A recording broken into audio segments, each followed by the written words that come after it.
आप सभी को मेरा मैत्रीपूर्ण नमो बुद्धाय जय भीम। मैं आप सभी का स्वागत करता हूँ अपने इस यूट्यूब चैनल में, जिसका नाम है एक कदम बुद्ध के धम्म की ओर। ये 26वां भाग है। आज हम बुद्ध और उनका धम्म इस डॉक्टर बाबा साहब आम्बेडकर द्वारा लिखित किताब में जो पहला खंड, उसमें जो चौथा भाग है उसका दूसरा और तीसरा जो भाग, ज्ञान की प्राप्ति और नए ज्ञान का प्रकाश, इसके बारे में हम जानकारी लेंगे, समझेंगे। तो जब सिद्धार्थ ने मार को पराजित किया, मार वहाँ से चला गया, यानी जो वासनाएं थी, जो बुरे विचार थे, वो सिद्धार्थ के मन से निकल गए। फिर जाके सिद्धार्थ ने ध्यान लगाना शुरू किया। इसके लिए उसने 40 दिन उसको जो लगेगा उतना भोजन उसने एकत्रित किया था 40 दिन का। और ज्ञान प्राप्ति के लिए 4 सप्ताह का समय लगा, यानी 28 दिन का। तो 28वें दिन सिद्धार्थ को ज्ञान की प्राप्ति हुई। तो ये ज्ञान किस तरह से प्राप्त हुआ? उसको लगातार ध्यान में एकाग्र रहना पड़ा। क्या ज्ञान था, किस तक क्या प्रोसेस थी, प्रक्रिया थी, ये मैं आज आपको बताने वाला हूँ। तो सिद्धार्थ को वो जो ज्ञान है उसके प्राप्ति के लिए उसने जो ध्यान लगाया, उस पर सोच विचार किया। तो 4 अवस्थाओं में से उसको जाना पड़ा। तो पहली जो अवस्था है उसमें ये जो 4 अवस्था जो मैं बता रहा हूँ, तो ये एक दिन की अवस्था ही नहीं है, एक दिन में यानी वो उन्होंने प्राप्त किया। वो पूरे 4 सप्ताह का समय है, 7 चौक 28 दिन का समय है। और 28 दिन के लास्ट में उनका जो सोच विचार है वो पूरा ख़त्म हुआ। तो वो 4 अवस्थाएं है। तो उसमें जो पहली अवस्था है उसमें तर्क वितर्क और अन्वेषण, जो उन्होंने समझा, जो उनका अनुभव रहा, जो कुछ भी अस्तित्व में जो मार्ग है उसका जो अनुभव और उनका जो ज्ञान उन्होंने लिया, तो उन सब का सोच विचार करके, उस सब का तर्क वितर्क, उसको अलट पलट के जो अनुभव आए उनको उन्होंने देखा, जांचा परखा, क्या अच्छा है, क्या बुरा है। जैसे कि जो मैंने आपको पहले ही बताया कि साक्य तत्वज्ञान का भी सिद्धार्थ के मन पे बड़ा ही प्रभाव था। तो ये जो सभी प्रकार के जो ज्ञान है उनको फिर से सिद्धार्थ ने टटोला। उसमें अन्वेषण यानी उनकी खोजबीन, तो वो खोजबीन सिद्धार्थ ने शुरू की कि इसमें से कौन सा ऐसा विचार अच्छा है, कौन सा विचार अपने मार्ग को प्रशस्त करने वाला है। जो कुछ भी सिद्धार्थ के मन में प्रश्न थे, मैं दोनों जो भाग है, तो वो ज्ञान लाभ और नए ज्ञान का प्रकाश है, दोनों मिला के आपको बता रहा हूँ। तो जो कुछ भी प्रश्न है कि जो समस्त संसार में जो सजीव है, जो मनुष्य है, उनको वो जिस स्थिति में, दुख स्थिति में रहते हैं, तो उस स्थिति को प्राप्त होने का कारण क्या है, क्यों लोग दुखी है, क्या कारण हो सकते हैं उनके दुख के पीछे क्या कारण है। और दूसरा जो सवाल है कि उन कारणों को किस तरह से दूर किया जाए, क्या उपाय है उनके ऊपर, वो कारणों को दूर करने की कौन सा मार्ग है। तो ये दो जो सवाल सिद्धार्थ के मन में बुनियादी तौर पर उठे थे, तो इनके आधार पर सिद्धार्थ ने ये जो सभी प्रकार का जो उसका अनुभव है उसकी चीर फाड़ करना शुरू किया, अन्वेषण जिसे बोलते हैं। दूसरी अवस्था में एकाग्रता की उसमें वृद्धि हुई। अभी ये एकाग्रता क्या है? जो एकाग्रता, कंसंट्रेशन अपन जिसे बोलते हैं, मान लीजिए किसी को अपने मनपसंद काम करने की अगर हम छूट दे, अगर मन पसंद काम करने को उनको कहा जाए, तो वो एकाग्र चित्त से करते हैं। जैसे छोटे बच्चों को टीवी देखना, अगर उनको टीवी अपने माता पिता देखने को बोले तो वो तो एकाग्र चित्त से करते हैं, उनको स्टडी करने को बोलो तो वो फिर चिल्लाते हैं, उनको आलस आता है या तो उनकी रुचि नहीं रहती उसमें, तो वो नहीं करते वो चीज़ें, वो अपने माता पिताओं को परेशान करते। तो माता पिता उनको मोबाइल देते थे, फिर मोबाइल वो बड़े चाव से देखते हैं, है ना, तो एकाग्र चित्त से देखते हैं। सिद्धार्थ का तो अभी सिद्धार्थ के पास तो बहुत बड़ा खजाना था सोच विचार का, अनुभव का, है ना, तो अभी उनको अपने खुद के प्रश्नों के आधार पर उन सब का अनुभव का चीरफाड़ करना था, अन्वेषण करना था। पहले जो मार्ग थे तो वो दूसरों के विचारों पे, दूसरों के मान्यताओं के आधारित जो मार्ग थे। अभी सिद्धार्थ उन खड़तर प्रवास करते हुए उन मार्गों के आधार पर मिले हुए अनुभव को अपने विचारों के ढंग से, अपने विचारों के, अपने सवालों से तराश रहे हैं। तो फिर उनमें रुचि आ गई, तो रुचि आ गई तो एकाग्रता आ गई, तो एकाग्रता का समावेश हो गया। वैसे भी वो निश्चय करके बैठे थे कि मेरा यहाँ पे शरीर भी नष्ट हो जाएगा, फिर भी मैं अभी यहाँ से नहीं उठूँगा, है ना। तो इस तरह से उनके पास में एकाग्रता आ गई। तो तीसरी जो अवस्थाएं है, इसमें एक समचित्तता और जागरूकता का समावेश हुआ। समचित्तता और जागरूकता का आवेश क्या है?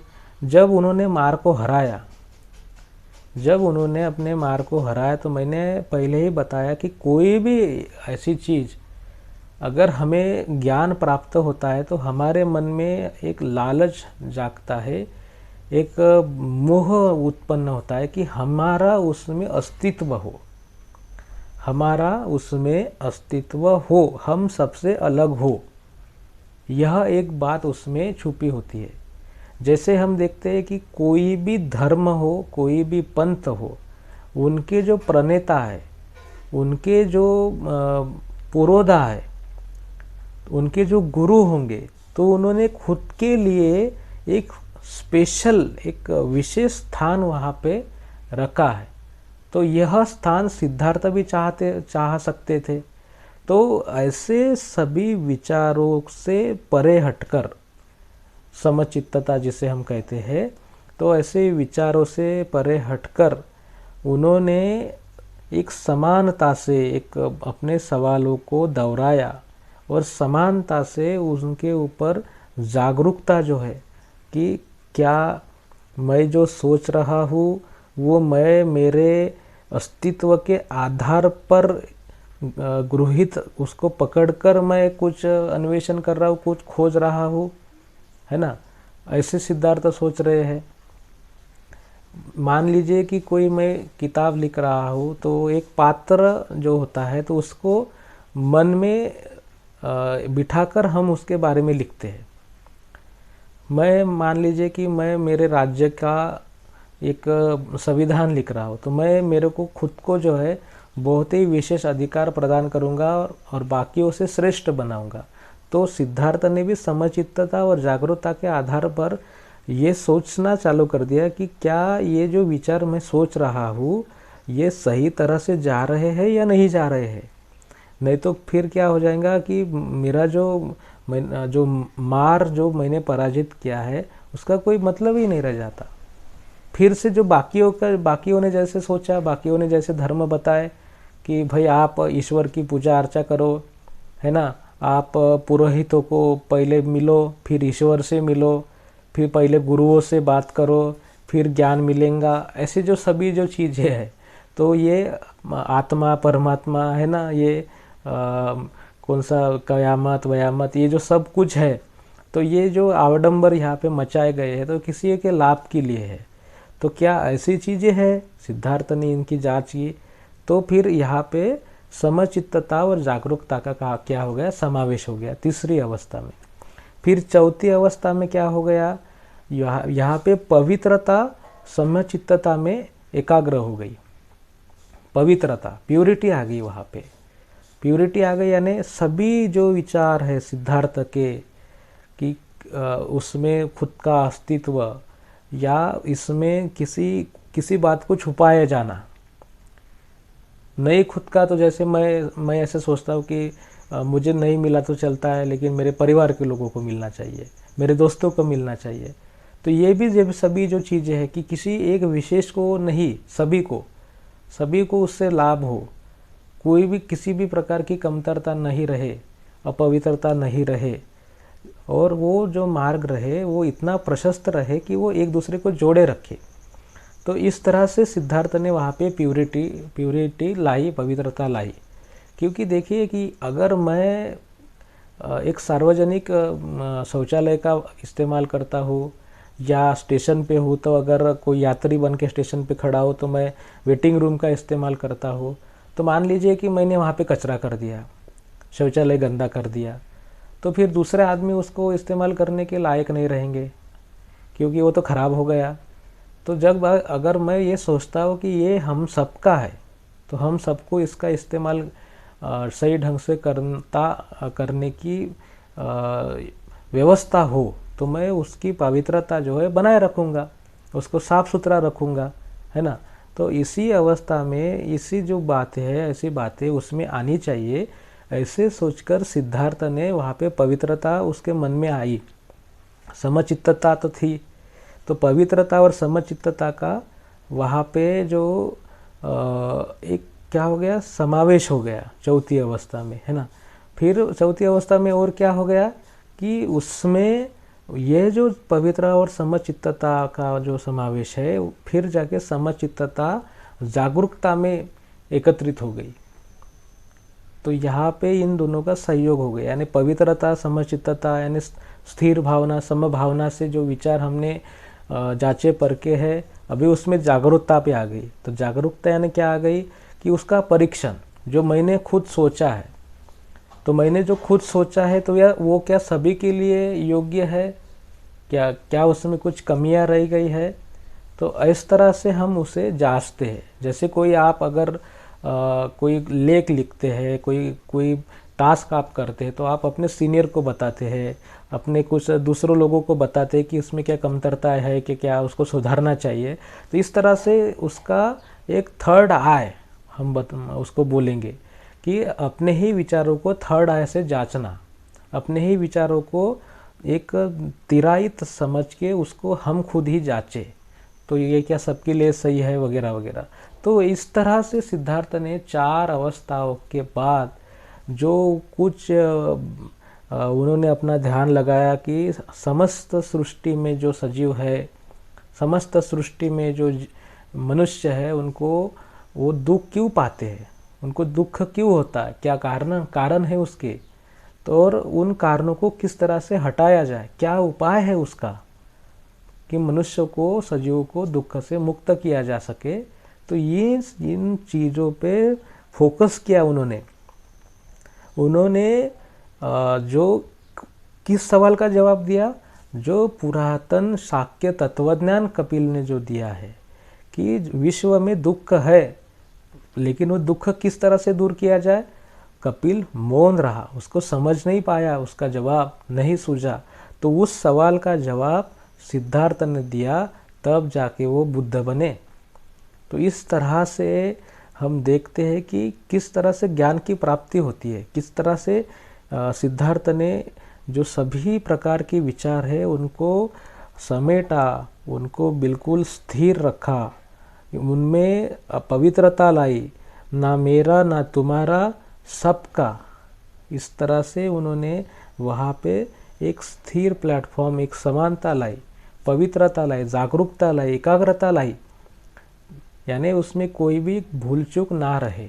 इस तरह से एक पवित्र, एक ऐसा एक आचरण योग्य और किसी भी प्रकार के माइनस पॉइंट, किसी भी प्रकार की उसमें खामी रहित ऐसा एक धम्म का प्रकाश सिद्धार्थ ने खोजा। तो अभी वो क्या कारण है ना, कि व्यक्ति दुख में है, दुख पाता है, दुख मिलता है, होता है, क्या कारण है उसके, और उन कारणों को किस तरह से दूर करे, क्या उपाय है उसके, इन सबों की चीज़ें जो चर्चा है हम तो करेंगे ही। और भी बहुत सी चीज़ें हैं, उनकी भी चर्चा हमें करनी है, क्योंकि बुद्ध का धम्म ऐसा साधारण सा नहीं है, हमें उसका विस्तार से जानना है। तो आशा करता हूँ कि आपको मैंने दी हुई जानकारी समझ में आई होंगी। 4 अवस्थाओं के बारे में मैंने जो आपको समझाया वो आपको समझ में आया होगा, नहीं कुछ समझा तो कमेंट्स बॉक्स में लिखिए। आई बटन पे क्लिक करके बुद्ध और उनका धम्मा जो है उसके सभी वीडियोस, पवित्र प्रासंगिक के सभी वीडियोस आप देख सकते हैं। और लाइक करिए वीडियोस को, शेयर करिए दोस्तों मित्रों के, परिवार के साथ में, अपने दोस्तों के साथ में, परिवार के साथ में, आपके इष्टों के साथ में शेयर करिए। बुद्ध धम्म का प्रसार प्रचार करने में सहयोग प्रदान करिए। सब्सक्राइब करिए चैनल को। इसी आशा के साथ आपके प्रति मंगल कामनाएं व्यक्त करता हूँ और अपने वाणी को देता हूँ विराम। नमो बुद्धाय। जय भीम।